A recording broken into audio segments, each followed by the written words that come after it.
kasih Tuhan, kami tahu di dalam setiap persoalan Engkau memberikan jalan keluar. Kami percaya Tuhan, di setiap tubuh kami yang sakit ada benih kesembuhan dari darah-Mu yang sudah mengalir. Kami akan kembali dengan kesehatan. Kami akan kembali dengan kesembuhan. Kami akan kembali dengan berkat melimpah. Kami tahu Tuhan, Engkau menjadikan kehidupan kami baik, agar supaya semua orang yang melihat hidup kami baik memuliakan Bapa kami yang di surga. Terima kasih Tuhan untuk segala kebaikan-Mu. Hari ini kami boleh ada di tempat ini karena kebaikan-Mu. Tidak ada yang lebih dan tidak ada yang kurang, hanya karena kebaikan-Mu Tuhan. Dan kami telah memuji akan kebaikan-Mu. Terima kasih Tuhan, kami telah menikmati kehadiran-Mu di tempat ini. Dan kami tahu, kami dikuatkan, kami dipulihkan, kami diberkati, dan kami disembuhkan oleh kuasa darah-Mu yang luar biasa. Terima kasih Bapa di surga. Sore malam hari ini kami serahkan semuanya ke dalam tangan-Mu.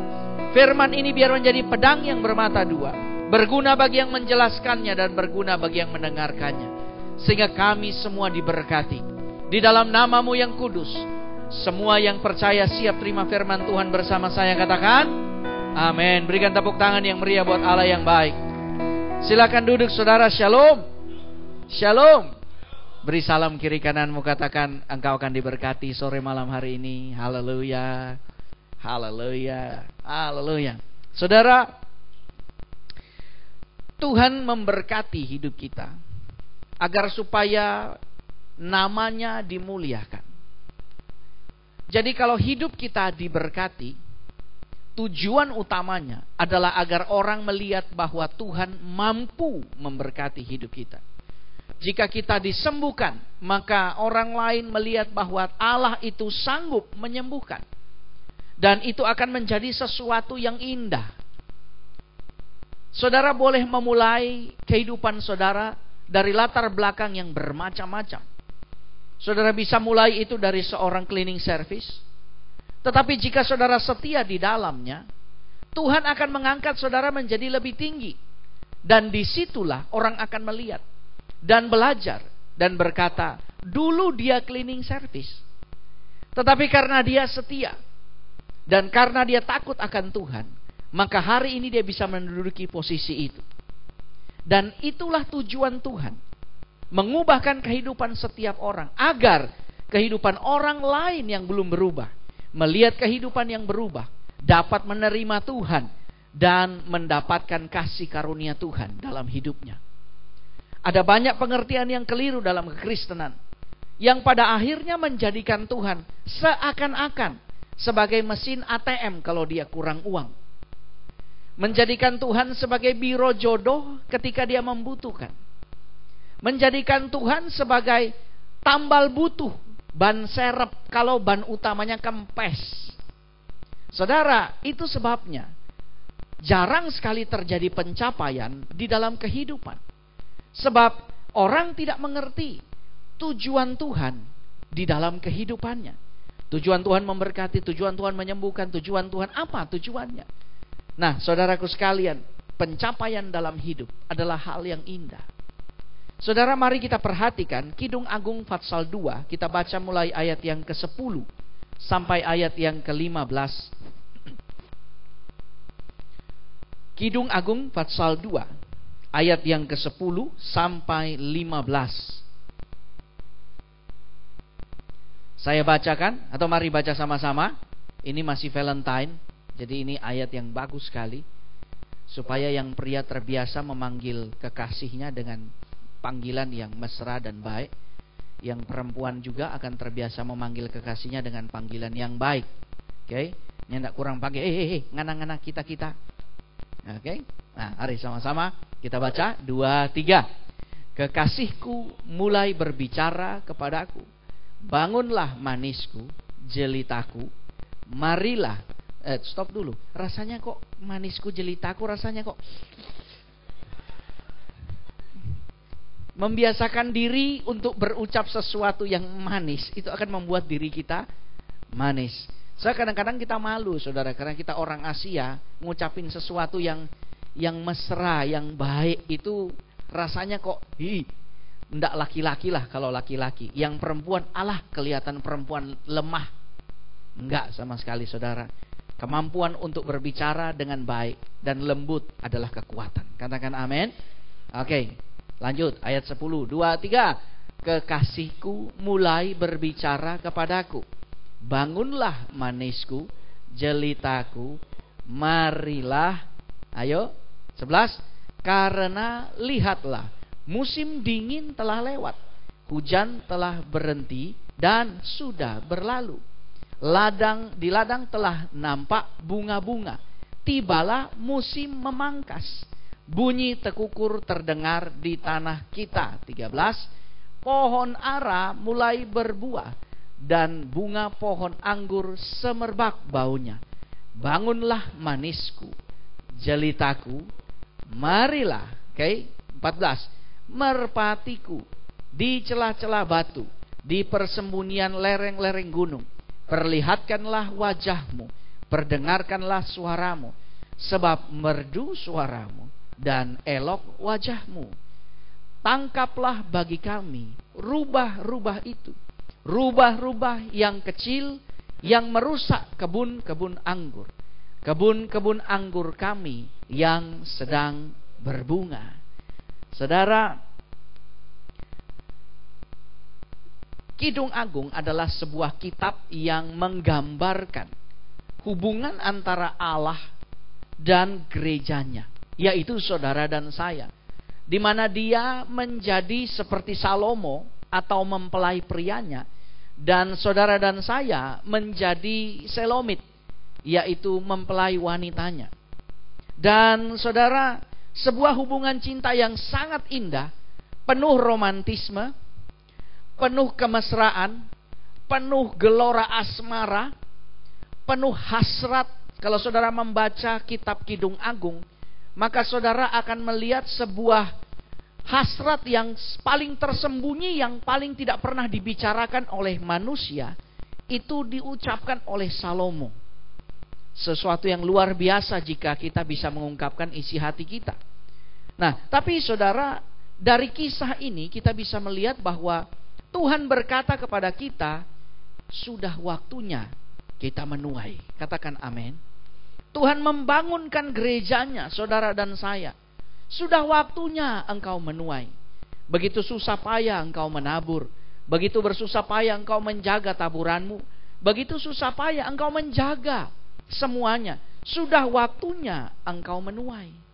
Sehingga panggilan itu bukan sebuah panggilan yang memaksa kita untuk bekerja. Cepat bangun, terlambat nanti, gak digaji nanti dan semuanya. Tapi panggilan ini adalah panggilan sukacita, di mana Tuhan berkata, bangunlah manisku. Dengan kata lain apa? Engkau tidak bekerja karena cari makan, bukan. Saudara dan saya sebagai anak Tuhan, kita ini tidak kerja cari sesuap nasi. Bersihkan pikiran kita dari pola itu. Sebab jika kita berkata kita mencari sesuap nasi, maka kita cuma makan satu suap saja. Kira-kira kenyang kalau makan satu suap saja? Kalau orang bule mungkin iya. Makanan yang DP besar lebih besar pelungku ini, dorang bisa makan untuk makan malam, cukup. Ya toh, kalau kita orang mimpi jahat tengah malam karena lapar. Ya kan? Nah, ketika saudara bekerja, Tuhan rindu saudara mengerti bahwa saudara bekerja bukan mencari sesuap nasi, tetapi saudara bekerja mengumpulkan berkat Tuhan. Ini adalah sesuatu yang sudah ada sejak awal. Ketika bangsa Israel yang adalah budak dibawa keluar menuju kepada tanah Kanaan, mereka adalah pekerja-pekerja keras. Di dalam pikiran mereka, bekerja berarti sesuap nasi. Karena itu yang didapatkan budak, bukan bayaran, saudara. Dan itu sesuatu yang melekat dalam pikiran mereka. Tetapi Tuhan membuat pola kerja menjadi berbeda. Dengan cara apa? Dengan cara Tuhan menurunkan mana dari langit. Lalu kemudian bangsa itu keluar. Sehingga lambat laun pola pikir bangsa itu berubah. Mulai dari bekerja untuk sesuap nasi menjadi bekerja untuk mengumpulkan berkat Tuhan. Ini berbeda. Kalau kita bekerja untuk sesuap nasi, kita akan berubah menjadi orang-orang yang kikir dalam hidup kita. Kita berkata, memangnya gampang dapat makan. Memangnya gampang. Kita akan jadi orang yang kikir. Kita menjadi orang yang begitu egois, tidak memperdulikan keadaan sekeliling kita. Kita tidak ingin menabur, kita tidak ingin tahu apapun juga. Itu sebabnya Tuhan mengubah pola pikir itu. Kalau hari ini saudara bekerja dan saudara merasa bahwa mencari sesuap nasi, lalu saudara merubahnya menjadi pengertian bahwa aku mengumpulkan berkat, maka itu akan berbeda. Mengapa? Sebab saudara akan buka toko saudara dengan sukacita. Sebab saudara akan berkata, aku akan kumpul berkat hari ini. Bukan boba pikir begini, kira-kira ada yang masuk belinda Itu berbeda. Ya. Kira-kira bisa dapat enggak Kira-kira tidak. Bagi bangsa Israel yang bangun paling pagi, dia akan mengumpulkan berkat buat dia sendiri. Yang cukup bagi dia sampai besok nanti. Tidak perlu susah-susah menanam, menabur, tetapi setiap pagi menuai. Jadi saudara dan saya, kita bekerja bukan mencari sesuap nasi. Kita bekerja mengumpulkan berkat Tuhan. Itu berbeda. Sebab sudah disiapkan oleh Tuhan. Berikan tepuk tangan yang meriah buat Allah yang baik. Dan ketika kita menuai, kita mengumpulkan, ada kadang-kadang kita menginginkan kita mendapatkan 100 kali lipat. Tetapi kita cuma dapat 30. Ada kadang-kadang kita berpikir kita dapat 30, tapi ternyata kita cuma dapat 10 kali lipat. Lalu kadang-kadang kita berkata bersyukur kepada Tuhan. Puji Tuhan kalau saudara punya pikiran positif. Tetapi hari ini saya rindu berbagi dengan saudara, agar supaya kita semakin menjadi orang yang lebih cerdas di dalam mengetahui berkat Tuhan. Sebab kadang-kadang jika kita kemudian menutupi kekecewaan, kekesalan kita terhadap apa yang kita terima dengan bersyukur kepada Tuhan, bukan bersyukur asli maksudnya, hanya menutupi kekesalan kita, maka kita akan menjadi orang yang makin hari makin lama berpikir bahwa Tuhan pilih-pilih orang. Kenapa dia bisa dapat lebih dan saya kurang? Kenapa di sana dan saya di sini? Kenapa di sini dan saya di sana? Dan tidak akan ada sebuah jalan keluar yang baik dalam kehidupan. Saudara, ketika kita membaca Kidung Agung pada ayat yang ke-15 tadi, disebutkan bahwa ada kebun anggur yang sudah siap untuk buahnya menjadi matang, tapi dirusak oleh hama. Kita mengenal di sini hama tikus, hama belalang, hama wereng, hama segala jenis hama. Tetapi hama yang disebutkan di dalam Kidung Agung adalah sesuatu yang spesial, yaitu rubah. Hama rubah. Mengapa hama rubah? Mengapa Tuhan tidak berkata tangkapkan kepada kenapa Salomo tidak berkata tolong tangkap kepada kami belalang yang memakan habis? Mengapa tidak tikus yang memakan habis? Kenapa rubah? Saya tertarik untuk menyelidiki, saudara. Tertarik untuk menyelidiki tentang rubah. Saudara, rubah adalah binatang yang paling kecil dari keluarga Canidae atau keluarga anjing, serigala ya. Dia paling kecil, tapi umurnya bisa seumur anjing. Umurnya bisa 10 tahun. Kalau tidak ditembak, kalau tidak dicari orang, kalau tidak tertabrak kendaraan, umurnya bisa 10 tahun. Beratnya hanya 2 sampai 5 kilo, kecil saudara. Ya. Beratnya 2 sampai 5 kilo. Nah, dia adalah sekalipun kecil, dia adalah hewan omnivora. Semuanya dia makan. Mulai daging, sayur, semuanya dia makan. Lalu dia juga adalah hewan yang pemulung. Sisa apa saja dia makan, mau bangke kek, mau apa kek, semua dia makan.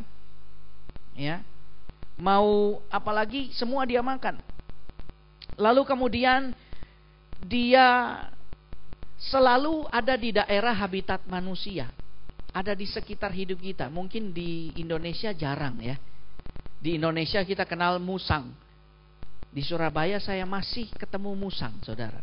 Saya pulang jam 12, masuk daerah Pakuwon City, itu tiba-tiba musang nyebrang jalan, saudara. Ya, ternyata masih ada musang. Di Gorontalo ada, tapi saya kurang tahu ya. Tetapi dia ini kecil, lebih kecil dari musang. Setiap hari dia membutuhkan 0,5 kilogram daging untuk dirinya sendiri. Bayangkan, kecil, tapi setiap hari makan 0,5 kilo daging. Kalau dia tidak dapat 0,5 kilo daging, dia akan memenuhkan kebutuhannya itu dengan beberapa jenis rumput, buah-buahan hutan, atau jamur. Jadi dia tinggal di sekitar kehidupan kita. Lalu dia ini pemburu yang oportunis. Seorang ahli pemburu yang oportunis. Artinya apa? Dia cari yang gampang. Dia selalu lihat kesempatan dan cari yang gampang. Ada beberapa ciri-ciri dari rubah yang kemudian kita bisa melihat bahwa sebenarnya Raja Salomo menginginkan kita mengerti mengapa dia menulis rubah sebagai perusak panen di dalam kehidupannya dan dalam kehidupan saudara dan saya. Ternyata sifat rubah yang sudah kita baca tadi tidak jauh beda dengan sifat daripada kuasa kegelapan, yang selalu bersifat predator yang oportunis, yang selalu mencari kesempatan, dan dia tidak jauh dari hidup manusia, ada di sekitar manusia. Dia juga berumur panjang. Dia kelihatannya kadang-kadang tidak berbahaya, tetapi ternyata dia merusakkan apa yang harus menjadi milik kita. Coba lihat Injil Yohanes pasal 10 pada ayat yang ke-10. Injil Yohanes 10 ayat yang ke-10.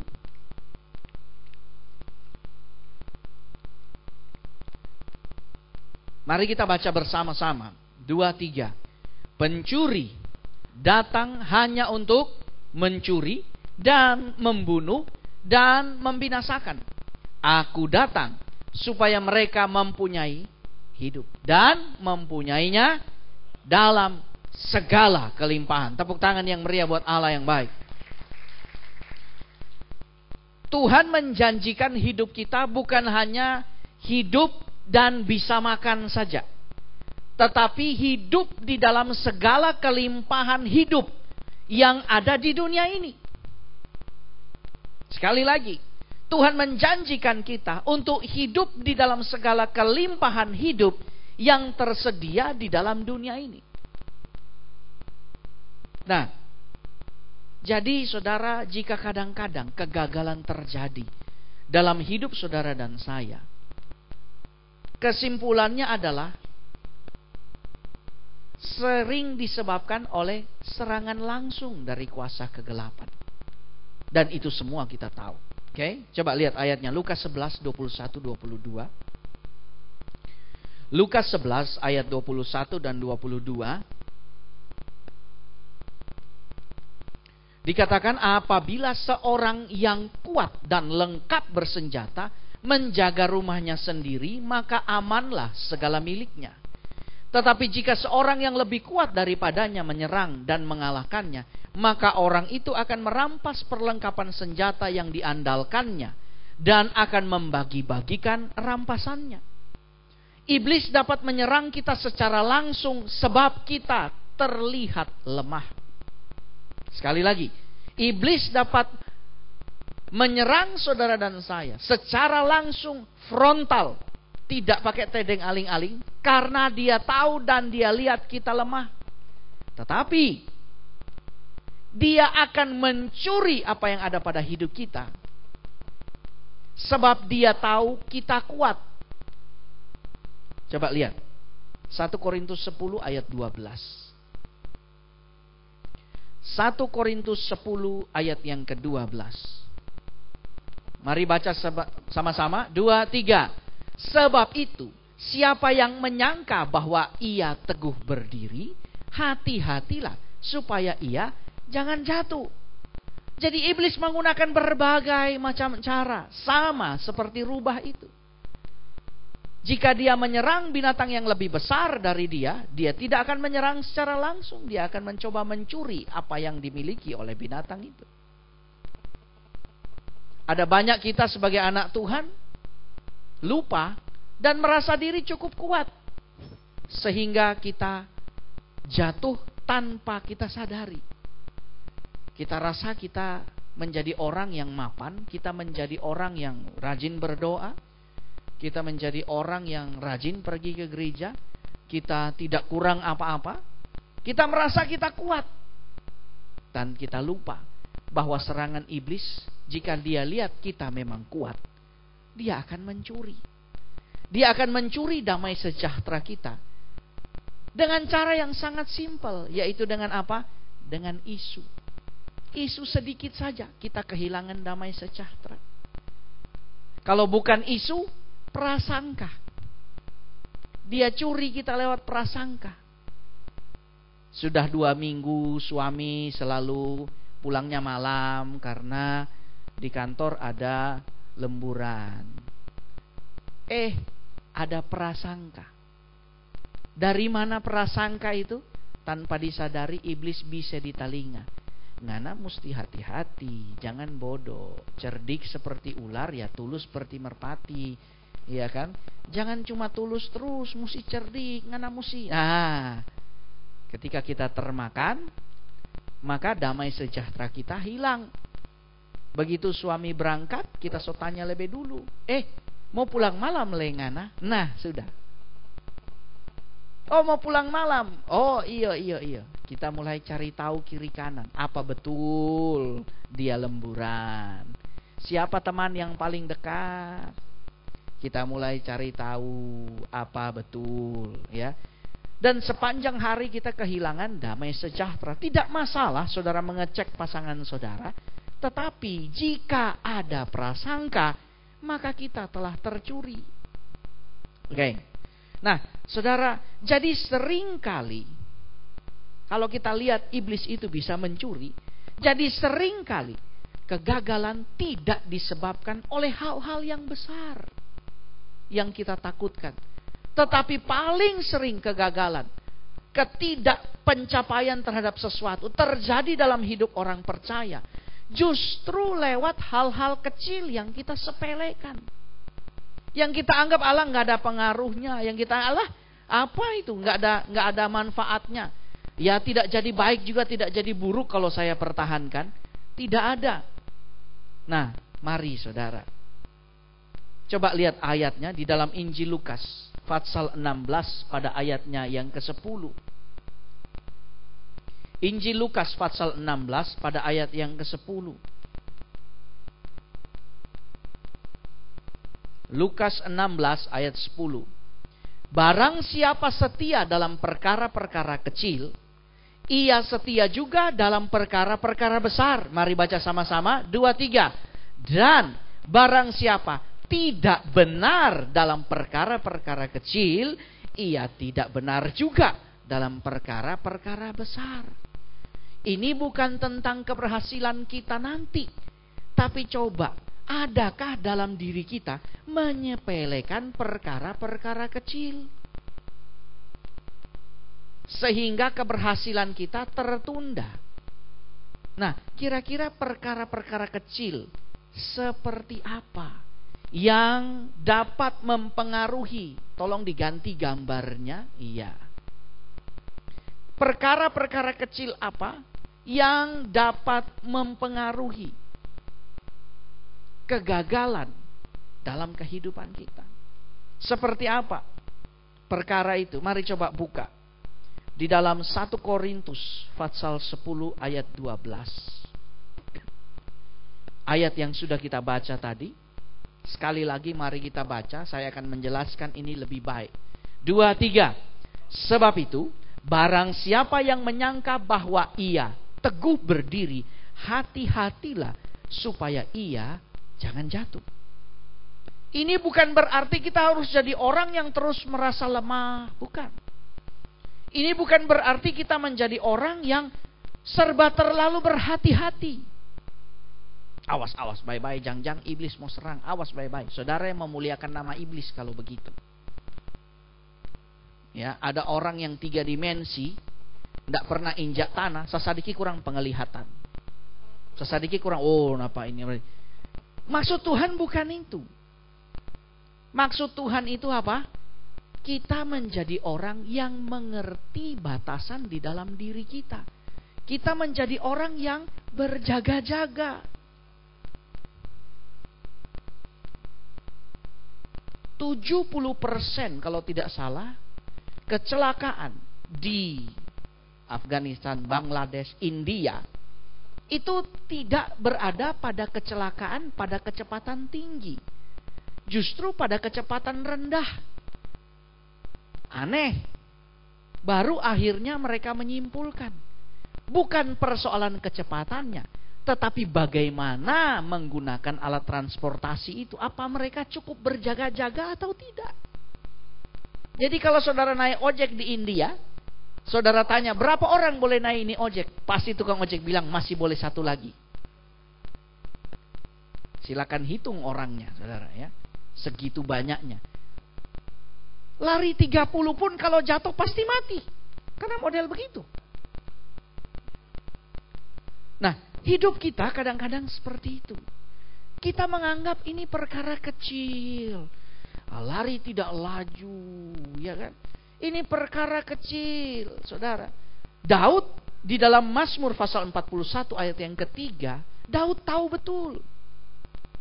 Dia berkata, Tuhan berjaga-jagalah di depan mulutku ini. Dan perhatikanlah perkataan dari bibirku. Kenapa? Daud tahu. Kelemahan, salah satu kelemahan hidupnya itu di bibir. Ya. Tahukah saudara bahwa manusia yang dewasa adalah manusia yang mengerti bukan hanya kelebihannya, tetapi kekurangannya. Sehingga dia bisa membentuk kehidupannya sedemikian rupa untuk menjadi seorang yang dewasa. Ada banyak orang cuma tahu DP gagah. Kalau di foto, jangan foto dari sebelah kiri. Foto dari sebelah kanan. Kiapa kita pe idong sadiki bengko. Kita gagah, mar idong sadiki bengko. Puji Tuhan dia tahu dia kekurangan. Oke. Daud bisa berkata, berjaga-jagalah di depan mulutku. Daud adalah seorang yang hebat. Mengapa dia hebat? Sebab dia tahu siapa dia. Dia tahu batasan-batasan dalam hidupnya. Dia tahu kekurangan dalam dirinya. Salomo agak kurang mengerti hal ini. Saudara, Salomo adalah pria yang terlalu cepat jatuh cinta. Itu sebabnya istrinya 1000. Terlalu cepat jatuh cinta. Itu adalah kekurangan dalam dirinya. Dan penyakit terlalu cepat jatuh cinta ini bukan cuma ada pada pria, tapi juga ada pada wanita. Apakah saudara mengetahui kekurangan di dalam diri saudara dengan baik, sehingga engkau bisa berjaga-jaga atas kelemahan diri sendiri? Firman Tuhan berkata kepada Kain, "Hai Kain, ingat baik-baik, iblis sudah mengintip di depan pintu." Ya. Kalau iblis itu dilawan. Iblis dilawan, Tuhan katakan, lawanlah iblis, dia akan lari daripadamu. Belajar dari Yusuf. Yusuf tahu. Dia laki-laki, dia bukan jeruk makan jeruk. Waktu tante Potifar datang, dia tahu dia laki-laki. Dia tahu kekurangannya. Jadi dia lari dari situ. Oke. Ini kisah nyata. Saya mungkin pernah cerita sama saudara. Di semester-semester awal ketika saya kuliah, saya bukan orang yang diimpikan untuk menjadi seorang pemimpin. Ada 3 orang yang khotbahnya hebat. Wah, kalau ngomong visi luar biasa. Hebat saudara. Setiap pagi ada chapel pagi sebelum kami mulai kuliah. Itu setiap pagi akan bersaksi 3 orang ini. Tadi malam saya dapat penglihatan dari Tuhan. Dalam hati, wah hebat sekali orang ini ya. Tuhan kok gampang sekali sama dia begitu ya kan. Wah luar biasa. Saya jadi minder saudara. Saya selalu duduk di belakang. Lalu kemudian mereka gembar-gemborkan bahwa Tuhan menyuruh kami untuk pergi ke Doli, menginjil bagi para pekerja seks komersial yang ada di sana. Semua orang yang pernah ke Surabaya, ya, itu akan tahu Doli. Ya. Itu adalah pusat prostitusi terbesar di Asia Tenggara yang ditangani secara profesional.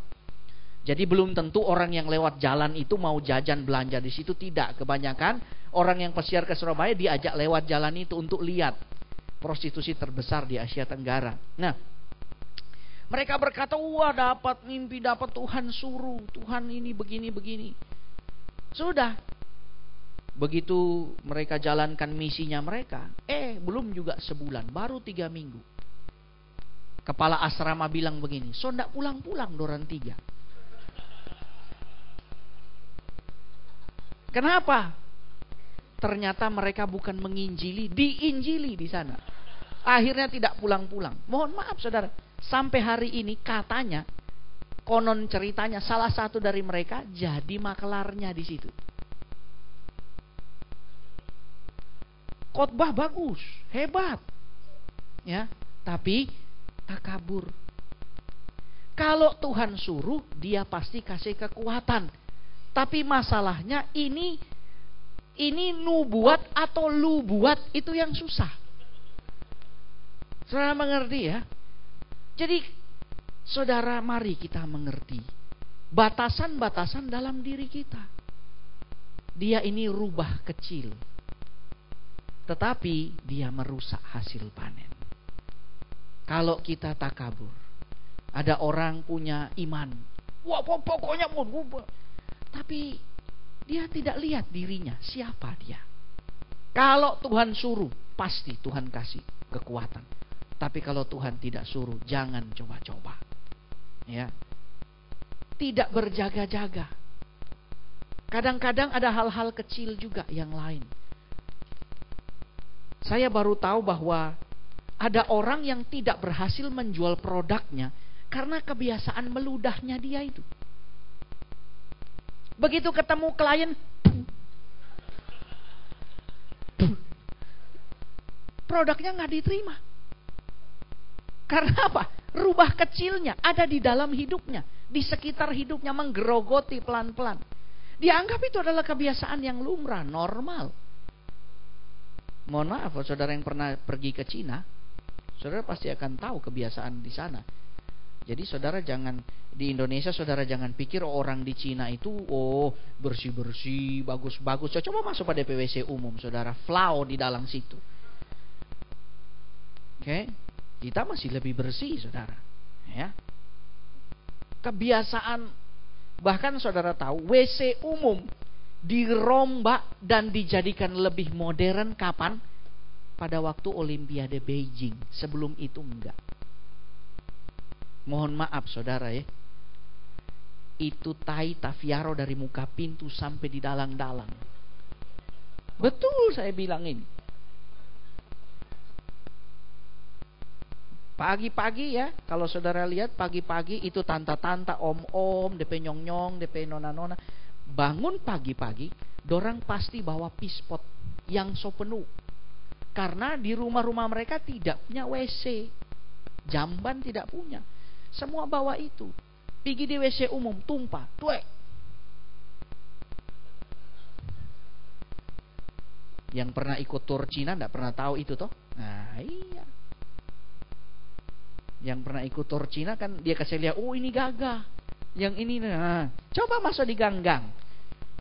Ya. Itu kebiasaan. Ya, kebiasaan merokok secara berlebihan di tempat umum. Coba saudara, terganggu. Jadi mari kita tidak berjaga-jaga. Belajarlah untuk berjaga-jaga. Tapi saudara, kita ini manusia gak sempurna. Saya berusaha berjaga-jaga, menangkap semua rubah dalam hidup saya. Tapi Salomo yang sebijak itu pun masih berkata, tolong tangkapkan buat kami. Ayat tadi katakan, ya kan?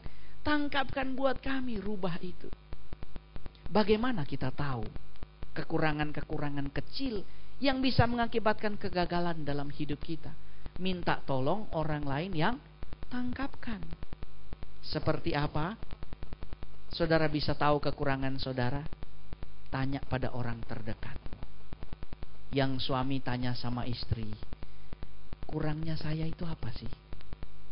Yang istri tanya sama suami, kurangnya saya itu apa sih? Ya. Tolong jangan yang masih baru pacaran, baru 1 bulan, 2 bulan, pasti semua bagus. Yang nona tanya panyong, apa so kita pe kurangnya? Nggak ada, semua bagus pangan. Oke.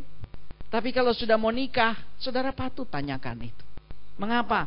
Sebab perkara-perkara kecil. Saudara, saya pernah mengurus suami istri yang berpikir untuk bercerai. Kenapa? Hanya gara-gara odol. Yang istri pici dari bawah, yang suami pici di tengah. Dan dia marah. Rubah kecil. Ya. Hanya gara-gara tidur. Yang suami protes, istrinya tidur gaya pistol. Nggak bisa dipeluk. Jadi dia bilang, untuk apa? Oke. Masalah. Rubah kecil. Belum lagi kalau bangun pagi itu lu udah tampa-tampa. Oke. Kadang kita nggak bisa sempurna. Yang mengerti engkau tidak bisa sempurna, katakan amin. Tapi engkau harus tahu siapa dirimu. Engkau harus tahu kekurangan di dalam dirimu. Dan kalau kita tidak bisa sempurna, ada satu yang bisa sempurnakan. Coba lihat yang kedua. Yang kedua. Matius 26 ayat 41.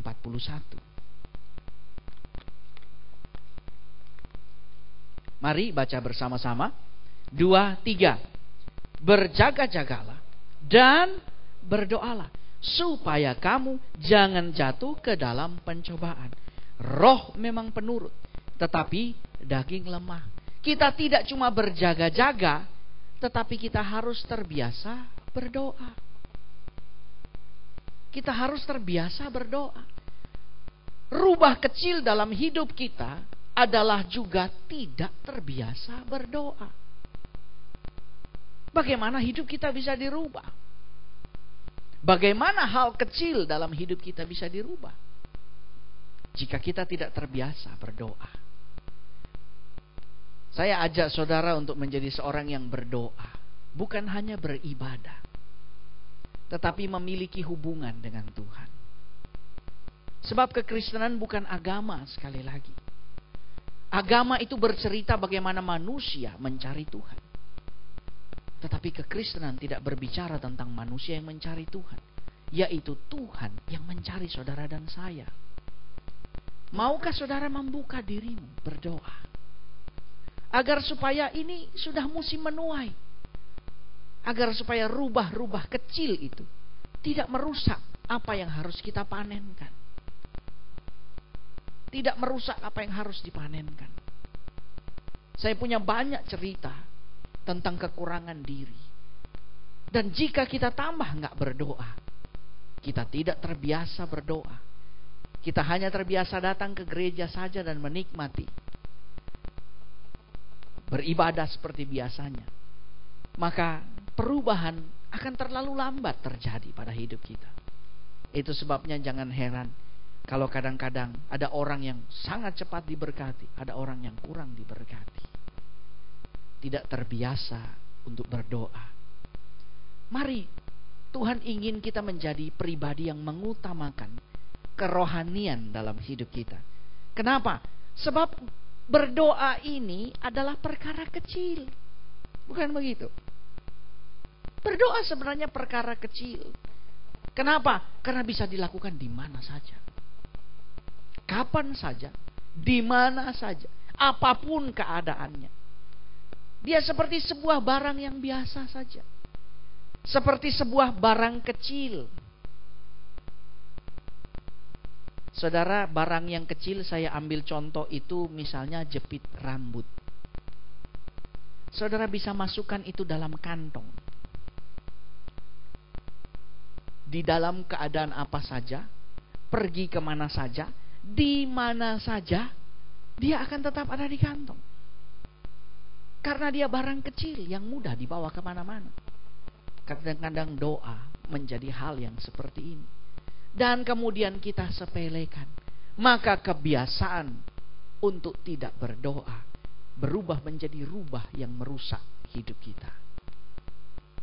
Saudara, pada waktu berapa tahun lalu ketika monitor ini dibeli, waktu itu belum ada sound system yang baik seperti hari ini. Doa malam dan suaranya kecil sekali. Ibadah sudah jalan, tapi tidak ada yang bisa dengar suara. Bingung semua cari. Gimana ini kok suaranya kecil? Saudara, saya berdoa, Tuhan tolong. Masa suaranya kecil? Beri saya hikmat Tuhan. Lalu saya pergi ke depan, saya lihat-lihat, waktu itu ini pakai tiang seperti itu. Saya lihat di belakang ada seperti tombol kecil. Begitu saya korek, kasih pindah ke kanan, wah, suaranya terbuka. Wah. Saudara, bagaimana saudara bisa ditolong jika saudara jarang berdoa? Dari mana saudara dapatkan hikmat jika saudara jarang untuk tenang di hadapan Tuhan? Saya sarankan, jangan pernah melewatkan waktu untuk berdoa. Pak Pendeta, kita berdoa bangun pagi, sebelum makan siang, makan malam, dan sebelum tidur. Saudara, nah, bukan itu yang saya maksud. Tapi adakah engkau memberi dirimu mengenali Allah yang engkau sembah? Berdoa. Itu akan menjadikan engkau lebih tenang, lebih stabil, lebih baik. Beri salam kiri kananmu. Ayo mulai sekarang berdoa. Coba lihat Matius 17 ayat 21. Matius 17 ayat 21. Mari kita baca sama-sama. Matius 17 ayat 21.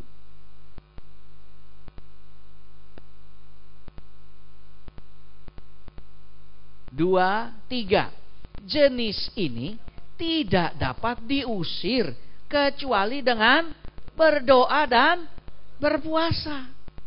Saudara punya kebiasaan sampai menyerah. Sonim boleh lepas ini rokok ini. Tidak mungkin lepas rokok ini. Apakah saudara berdoa dan berpuasa agar saudara lepas dari itu? Ada jenis tertentu yang tidak bisa dilepaskan. Saudara, saya seorang perokok berat. Saya merokok Camel cukup lama. Mungkin beberapa saudara nggak pernah lihat rokok itu. Pendek, bungkusnya kuning, gambarnya unta. Tidak ada filternya. Saya gunakan Lucky Strike. Bukan Lucky Strike yang hard, tetapi yang soft. Yang bungkusnya soft. Saya menggunakan Jisamsu lama. Sangat lama. Yang special edition, yang terbungkus per batang. Hari ini saya tidak menggunakan rokok lagi. Mari, apakah engkau berdoa? Aduh Pak Pendeta, kita sonim boleh saudari kacili. Kiapa saudari kacili? Kita pe papa pang mau maki. So itu sekarang kita 5 kalimat 1 kata pasti mau maki. Oke. Itu karena saudara kurang tenang saja. Kalau terbiasa berdoa, engkau akan lebih tenang. Sehingga engkau tidak akan emosi ketika ngomong. Berusaha segera. Tidak. Tapi saudara akan lebih baik, lebih stabil. Dan saudara akan lebih baik lagi dalam ucapan saudara. Aduh, ini boleh. Memang kita temama. pangba perintah kita pe papa lalu. Akhirnya sekarang kita paling cerewet pa kita pe laki. So nim boleh ini so begini. Saudara jangan menyerah. Apakah engkau telah berdoa dan berpuasa untuk dirimu sendiri dan kekurangan-kekurangan yang ada pada diri kita? Ini penting. Kita akan masuk masa puasa di bulan Maret nanti. Saya akan membagikan kepada saudara kertas doa. Tapi saudaranya berdoa. Jangan nanti cuma kasih saya kertas doa, saudara nggak berdoa. Sebab saudara berpikir, biar saja gembala yang berpuasa, karena puasanya manjur, saya nggak perlu puasa. Saudara enggak. Miliki sikap yang lebih baik di hadapan Tuhan. Katakan amin. Oke. Jadi saudara, ada rubah yang merusak diri kita, yang kita nggak bisa tangkap, yang Roh Kudus yang bisa tangkap. Sempurnakan hidup kita yang penuh kekurangan ini. Saudara, senior pastor kita Pak Alex, wah kekurangannya luar biasa. SD ndak naik kelas 1 kali, SMP ndak naik kelas 1 kali, SMA 2 kali ndak naik kelas. Pendidikan dasar kelar usia 22 tahun. Saya 17 tahun so kelar, dia 22. Hari ini Tuhan bisa pakai dia sedemikian rupa. Kenapa? Karena semua yang minus-minus dapat Kristus jadi plus. Katakan amin. Jadi plus. Ada hal yang dapat kita lakukan. Kalau kita sudah the best, nggak bisa berubah. Apakah engkau telah berdoa dan berpuasa bagi dirimu sendiri? Beri salam kiri kananmu. Ayo mulai berdoa. Haleluya. Berikan tepuk tangan yang meriah buat Allah yang baik. Mari buka Kisah Rasul 20 ayatnya yang ke-9. Kisah Rasul 20 ayat yang ke-9. Ini yang ketiga. Rubah-rubah kecil yang ketiga. Yang pertama, tidak terbiasa berjaga-jaga. Selalu sembrono, sembarangan. Tidak terbiasa introspeksi diri. Yang kedua, tidak terbiasa berdoa. Yang ketiga, mari saya bacakan. Seorang pemuda bernama Eutikus duduk di jendela.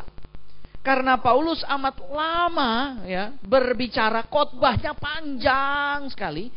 Orang muda itu tidak dapat menahan kantuknya. Akhirnya ia tertidur lelap dan jatuh dari tingkat ketiga ke bawah. Ketika ia diangkat orang, ia sudah mati. Oh, masih muda, bagadang tentu sampai pagi Eutikus. DP besok dia bilang ada KKR.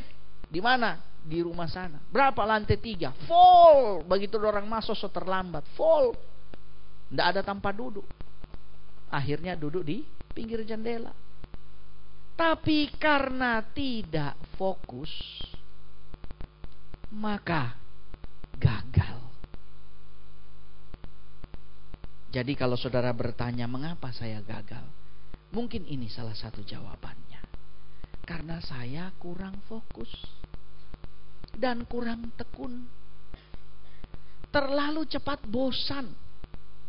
Saudara lebih baik punya satu kemampuan, tetapi dijalankan dengan tekun dan fokus, daripada punya 1000 kemampuan. Bikin ini belum kelar pasti bikin lagi yang lain, belum kelar pasti pergi lagi. Tidak bisa berhasil karena apa? Tidak belajar untuk fokus. Pada waktu saya sampai di Surabaya, ketika saya kemudian melayani Tuhan di gereja, saya sombong, saudara. Ditanya bisa apa?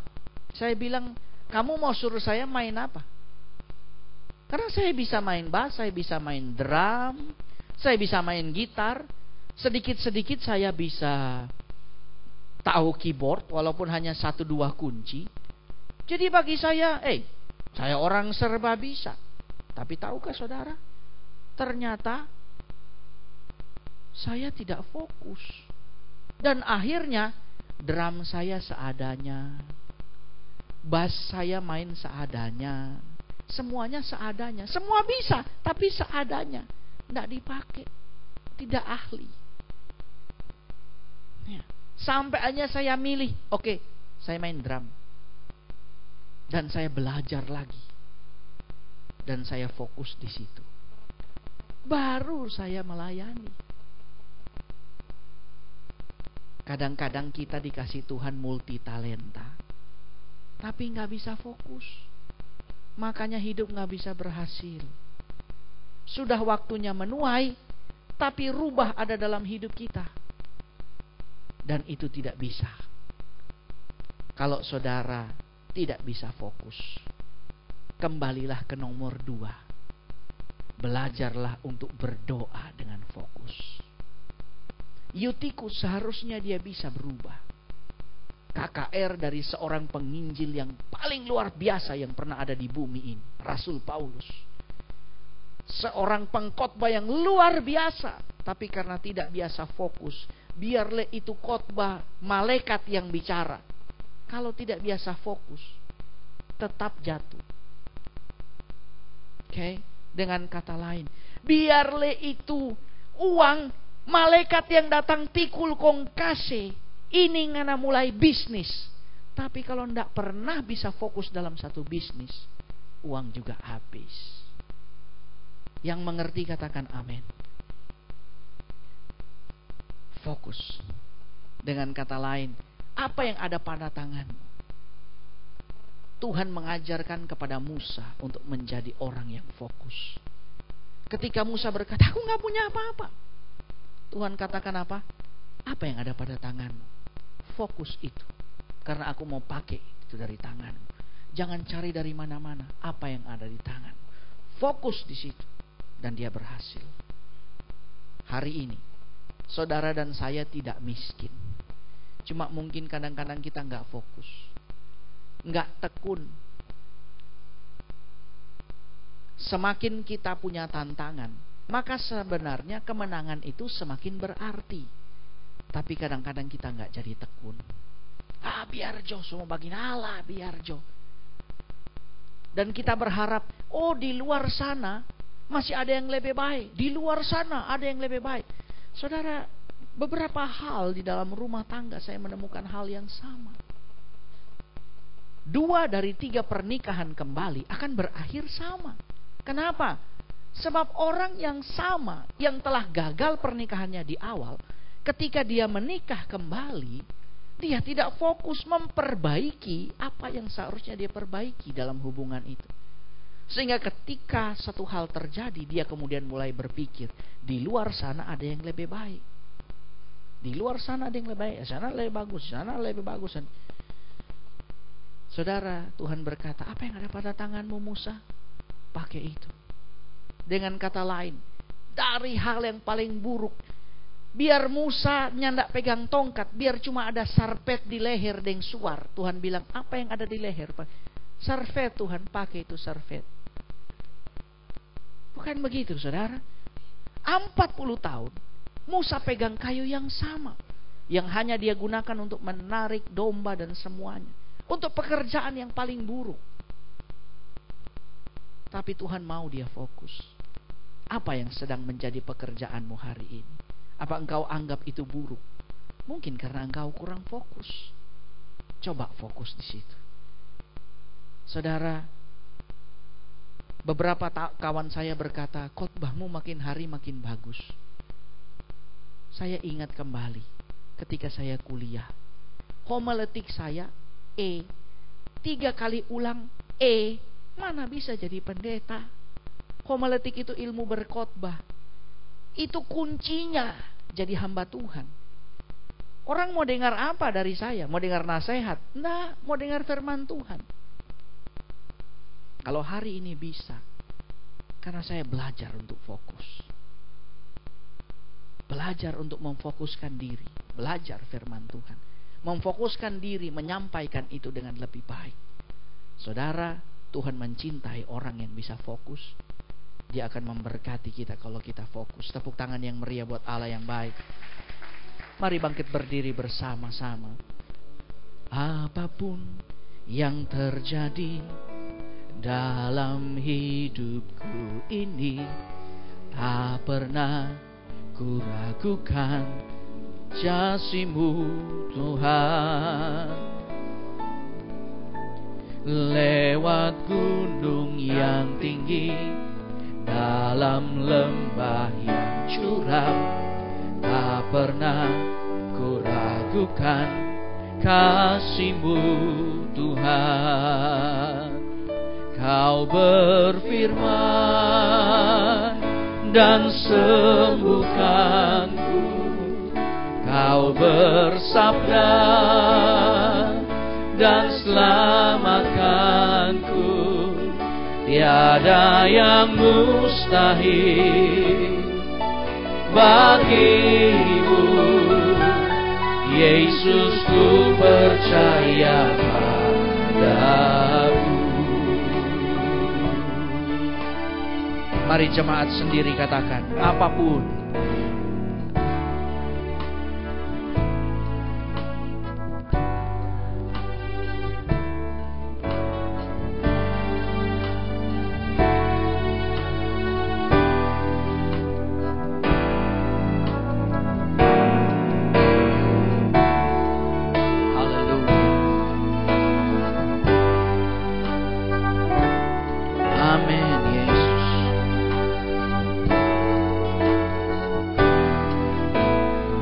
Sama-sama katakan, Kau berfirman dan sembuhkan, Kau bersabda, oh haleluya. Tiada yang mustahil bagimu, Yesus, ku percaya padamu.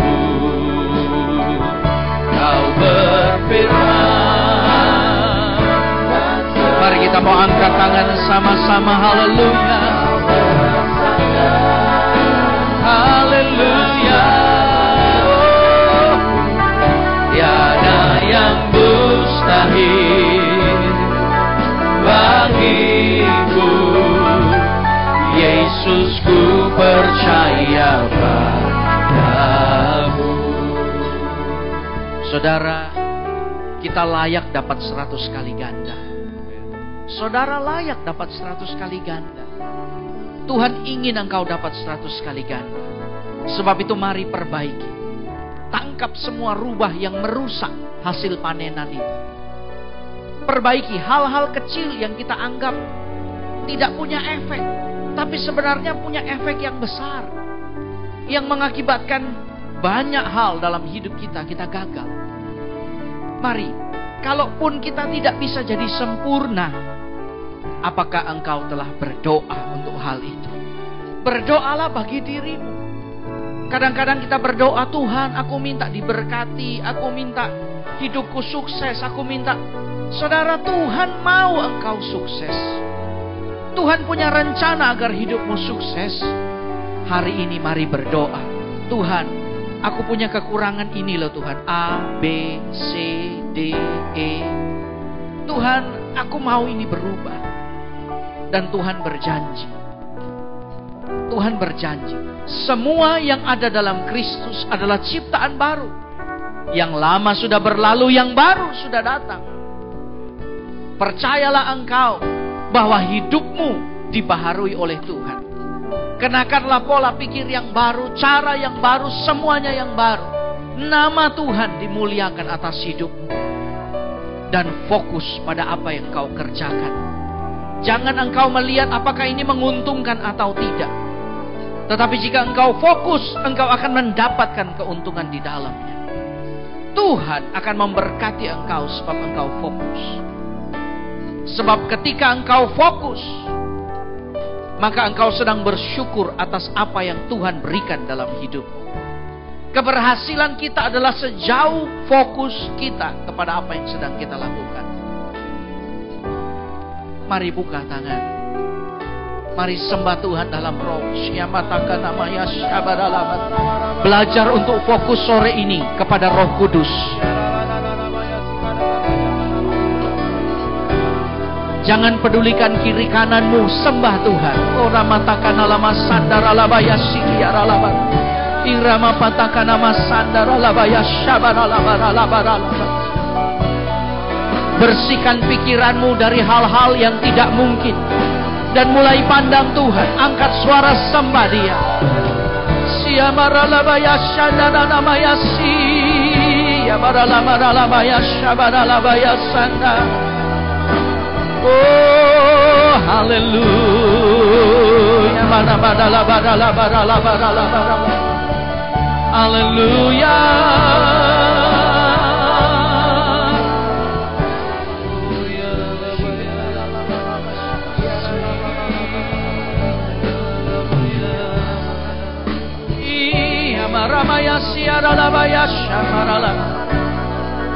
Mari buka tanganmu, angkat wajahmu lebih sungguh. Oh, shabaralamaya maralamaya sandaralabalabalabalabaya siabaralamaya sandaralabaya. Roh Kudus, Engkau melihat kami, Engkau memperhatikan kami, Engkau masuk dalam hidup kami. Ada hal-hal yang tidak dapat kami rubah, tidak sanggup kami rubah Tuhan. Kami rindu Engkau merubahnya Bapa di surga, menjadikan kami lebih baik Bapa.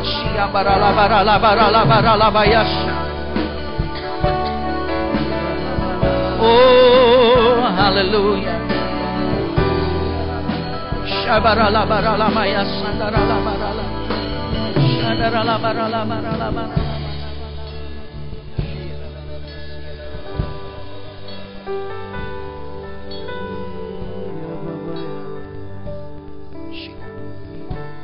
Kau berfirman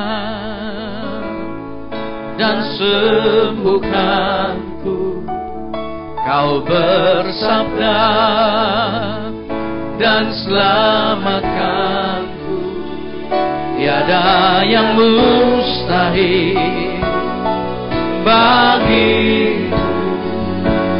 Yesus, ku percaya padamu.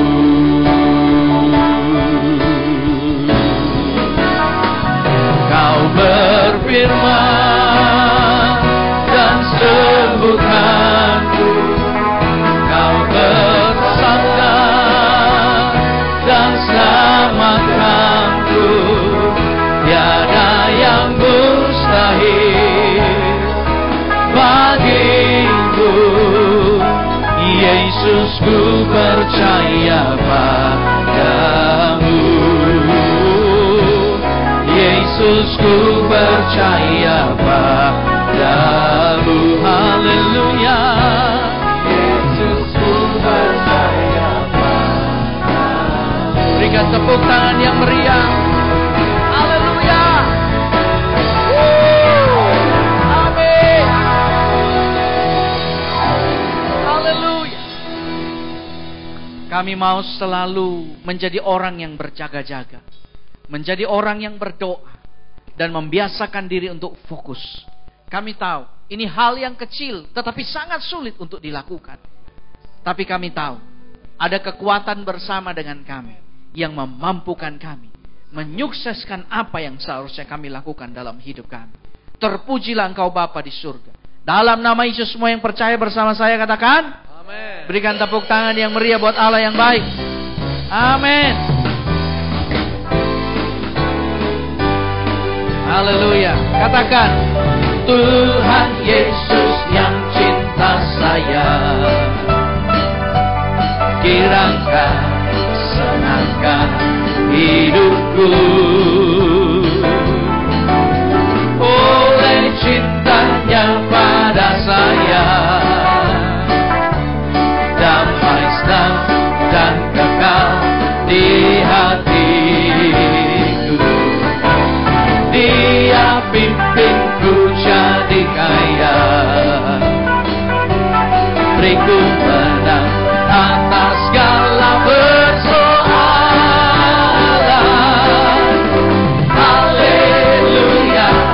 Oh, puji Tuhan sekarang dan selama. Katakan senang, selalu senang. Senang.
engkau pasti diberkati. Silakan duduk saudara.